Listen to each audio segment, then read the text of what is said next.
मी त्यांच्याशी बोललो, त्यांनी माझ्याकडे भावना व्यक्त केली की पत्रकारांच्या बद्दल चुकीचं वक्तव्य करण्याची माझी इच्छा बिलकुल नव्हती. मी पत्रकारांचा अपमान, नेहमी पत्रकार आणि माझे संबंध चांगले राहिलेले आहेत. पत्रकारांच्या भावना दुखावण्याचा माझा कुठलाही हेतू नव्हता. परंतु दररोज जे कोणी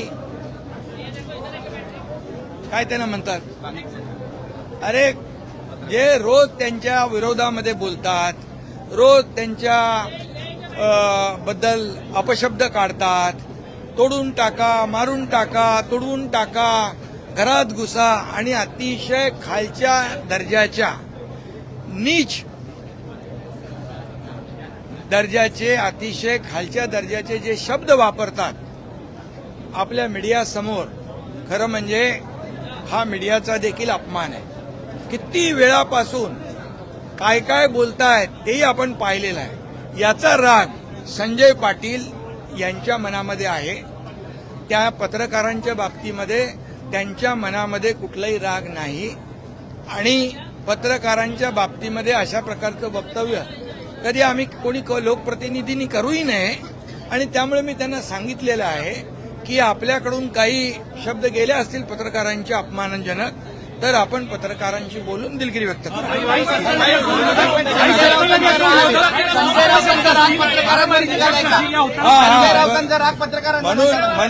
म्हणून मी सांगतो, त्यांनी तशीच भावना व्यक्त केलेली आहे. तर मी आपल्याला एवढंच सांगतो की जे लोक आता संजय दिना पाटील यांनी माझ्याजवळ भावना व्यक्त केल्या, पत्रकारांचा अपमान मला करायचा नव्हता बिलकुल. परंतु जे दररोज त्यांच्या विरोधामध्ये जे वक्तव्य करतायत, त्यांच्या घरातल्या परिवाराच्या बाबतीमध्ये वक्तव्य करतायत, हे अतिशय निंदनीय आहे. हे आता कुठली पातळी आहे? किती दिवस तुम्ही बघताय? अगदी 2022 पासून आपण काय भाषा, काय लोक वापरतायत? म्हणजे ही काय लोकशाहीमध्ये एक महाराष्ट्राची संस्कृती आहे का? ही महाराष्ट्राची परंपरा आहे का? अशा प्रकारे आई बहिणींचा उद्धार करणं, आई बहिणीवरून शिव्या देणं, हे किती, आणि पत्रकारांच्या समोर, आणि डोंट कटही म्हणायचं. अरे काय हे काय, म्हणजे कुठल्या थराला जाऊन तुम्ही ह्या महाराष्ट्रामधली संस्कृती अगदी रसातळाला पोहोचवलेली आहे. याचा राग संजय पाटील यांच्या मनामध्ये आहे.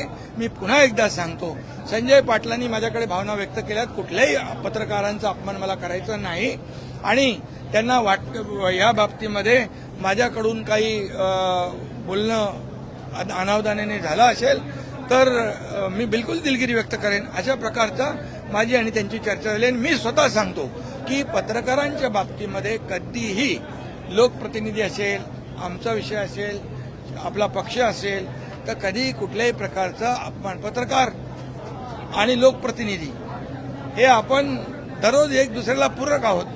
त्यामुळे मी आपल्याला सांगतो, अशा प्रकारची भावना आमच्या कुठल्याही माणसाची नाही.